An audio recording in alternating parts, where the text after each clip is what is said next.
Semua pelaburan dalam Telegram tu adalah scam. 100% scam dan tak ada satu pun pelaburan yang dalam Telegram tu adalah legit. Semalam ada orang chat aku, cakap nak pinjam 1.8 juta. Lepas tu minggu depan dia janji dia akan bayar balik aku sebanyak 2 juta. Tengok gaya macam ni pun aku dah boleh agak dah.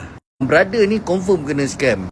Aku tanyalah brother ni baik-baik, ada melabur kat mana-mana ke? Dia cakap ada kat dalam Telegram. Dia dah melabur lebih daripada 200,000.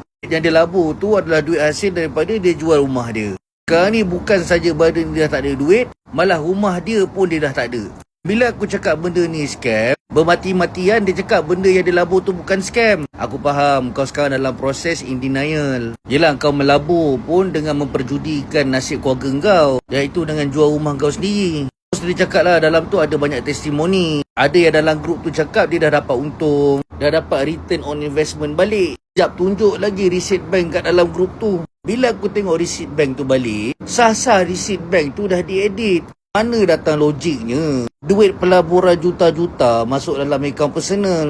Lagi satu, orang-orang kat dalam tu semua adalah orang-orang scammer tu juga. Menyamar untuk meyakinkan pelabur-pelabur ni untuk invest dekat dalam skim pelaburan scam dia tu. Scammer-scammer ni jahat dia. Dia rembat gambar-gambar orang kat dalam social media ni. Dia orang jadikan profile picture akaun Telegram dia orang.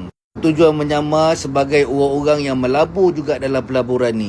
Berhentilah untuk hidup ni terus diperbodohkan oleh manusia. Jadilah orang yang bijak sikit dan dengarlah nasihat-nasihat orang. Kalau jadi kaya tu senang, semua orang dah kaya. Kalau jadi senang tu senang, semua orang dalam dunia ni dah senang.